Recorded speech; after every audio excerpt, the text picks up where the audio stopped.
Dad come over to give me a hand this morning. We got it up. Mike, if you're watching this video, don't worry about it, bud. We got it. You sit right there at the tire shop, or so-called tire shop. He said that he had a flat. He had to go to the tire shop, and then he would be over. It's all right, Mike. We got it, bud. You just sit tight. I'll deliver it to your door like I'm FedEx. I'm just messing with Mike. He would be here in a heartbeat. It's very sketchy, beyond sketchy, probably. So I'm gonna clean up this mess on the ground right now, and then we're gonna go ahead and work on getting this back down to a safe level before I even put this on the trailer. If you got kids at your house and stuff like that, it needs to be your priority, is to make sure they don't, especially Harper, because she don't come out here and crawling underneath it like it's a toy. So we want to get the thing back down, and then we'll get the frame out of here, and then when I come home this afternoon, we'll get the fenders off and completely get it down.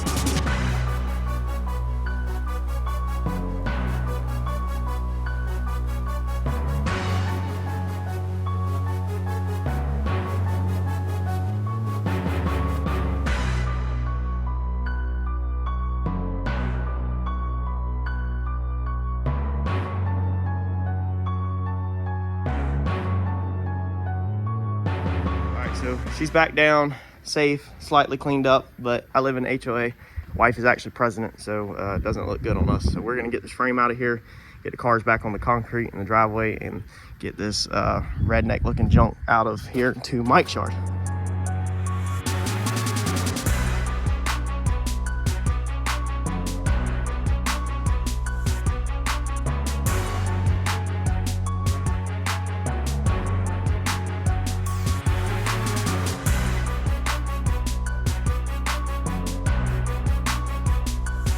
Mike, don't worry, don't get up now.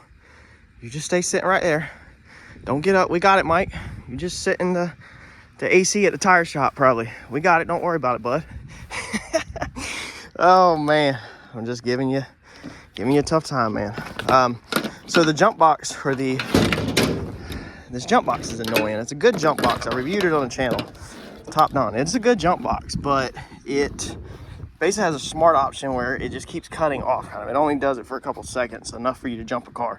So if you're using a completely dead battery like I am, then it's not really that great at all. But if you jump in a car, it's perfect. So we were working with a dead battery, a jump box that won't do anything worth of crap, and as you can see, had to really fight to get this thing up here with dead weight. Jump box would do something every now and then. It would basically reset itself, but it won't do a ton. So it's on here. This thing's going to Mike's house. Mike, don't worry. I'm gonna bring it right to you. I'll send you a tracking number here in a minute, and we're gonna deliver it right to your doorstep, bud. So I'm dying. Let's get this to Mike's house, and then it's lunch break. Turn the AC on and get working in the AC today. All right, so got the roof fenders off, got the floor cleaned up, got the whole garage cleaned up again. When you're working in a small an area, this is a 2-car garage if you're new to the channel, but not a legit 2-car garage. Basically, they can sell the house as 2-car garage because you could put 2 cars in here, but you ain't gonna be able to open all 4 doors.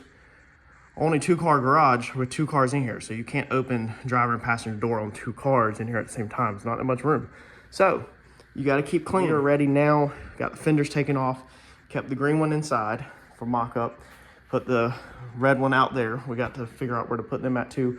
Because like I said, we want to be able to hold that fender up here and now slide it forward and figure out where our cut's going to be.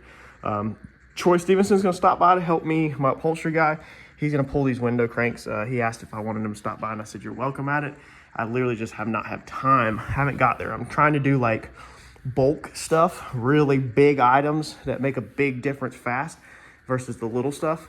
And now that I'll sit this on the ground, then I will work on the little stuff throughout the rest of the week.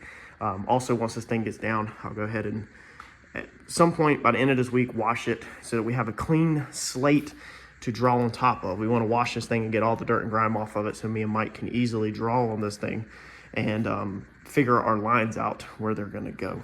So I'm going to go ahead and jack this up, sit this down, get it. I think I'm going to go ahead and get it on the floor. It's not going to be at 100% at ride height because the rockers are not cut out, but it should be, well, parking lot height, I guess you can say. It's not going to be at parking spot height, but that should put it at ride height, because going down the road, you know, we probably want 6 inches from the bottom of the door to the ground or so. So we'll probably whatever we sit it at, that will more than likely be ride height, the driving height, but not parking lot height. The parking lot height will be, parking spot height will be 1 inch from the ground to the bottom of the door, where it's laid out and the wheels can't go nowhere because the cab is literally sitting on the concrete and the wheels can't get any traction because all the weight's just laying flat on the ground. That's the goal with this build, is this thing is gonna lay frame 100%. So we'll build it at ride height kind of, and then the bags will finish it out all the way down. And when we get down the road to that step, we'll make sure we have enough travel, which won't be much. So let's get this thing, go ahead and lower it down. All right, so there we go, ride height. That's sick. Now I got one bolt, a stud that's sticking out in the floor underneath there that it's hitting the concrete, so it's not 100% laying down. You see that stud right there is holding us up. So we're gonna jack it back up and get it 100% laid out. But that's what it'll look like. That's how low it'll be. Man, it really changes. When you just lower a car, it just really changes. And that's what Uncle Mike was like. He was like, dude, when you lower this thing, you might not even want to chop it. And I was like, yeah. I was like, you know, we might not. And then I started thinking about it. And I was like, why are we building it though, if we're not chopping it? If all we're doing is just cutting the floors out and then doing paint and body work and just building a tube chassis and air ride and all that, why are we even doing it? Like, what's the point? We want something that's really makes a statement and is going to, I don't know, be a good piece that shows and at the track and stuff, you know, whenever we go anywhere with it. So the chopping the top is the answer. Even if it's just sawed on as just a little bit, we want to close up them gaps and then window, make this thing look really small. So I'll drop a picture right here if I did of a slight rendering, basically rough, of how it would look with the chop, and you can go ahead and see it now and you can visualize it laying out on the ground. But dude, this thing is going to be freaking tough.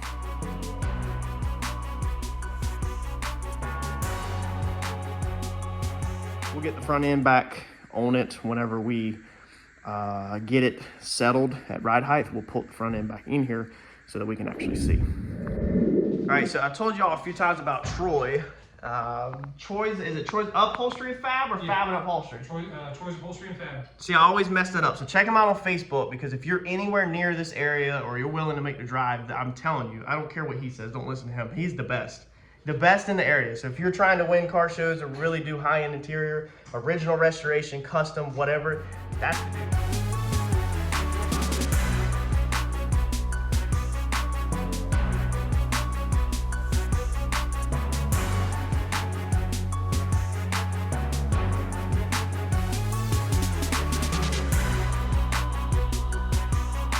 Look up the Facebook page, because he's got pictures of his work and all the stuff he does. But he used the excuse to show me how to do the window pins because he just wanted to stop by and see this thing. And he just pointed out a bunch of stuff that we'll go over here shortly that we need to think of that I had already messed up and not thought of, which I'm sure Mike might have called it. But so far, Mike, if you're watching this too, you ain't mentioned none of this. But Troy come over and mentioned it, so I'm disappointed in you too. But Troy's gonna show us how to take these cranks off, in case you're wondering. We did a trial run on this side, and then I'll show you on this side. So on these, now if you have, so Troy, this piece is not damaged, this little decorative piece, then it's just, it makes it harder. Yeah, well, the whole thing should just push in, so regardless if this is on or not, it shouldn't make a difference, because this whole escutcheon's got to push straight in to release it. This side, I think the pin's sticking out just a little bit, because it's... Oh, okay, so it's already probably messed this up. Oh, there we go. And I'll do the same thing with the hammer. That one just fell out. Oh, it just fell out. Okay, so the other side we had to tap. Just fell out just like that. Yeah, so if you look at that, it's literally a square shaft, and then the pin goes through. Now, can you put the pin on either side? Yeah. So the pin can go through that way or that way? Yeah, it'll, I think it's got a hole through all. Yeah, it does, it looks like. No, it doesn't have a hole. Yeah, it does. Yeah, you can put it on either side. So that would give you your alignment on your handle if you need to adjust the... Yeah, when you're starting out. Yep. So that's literally it. Here's the little pin inside there, as you can see. Put it right here in case you're taking one of these apart. That's the pin. So these older cars are not clips. A lot of them are going to be pins.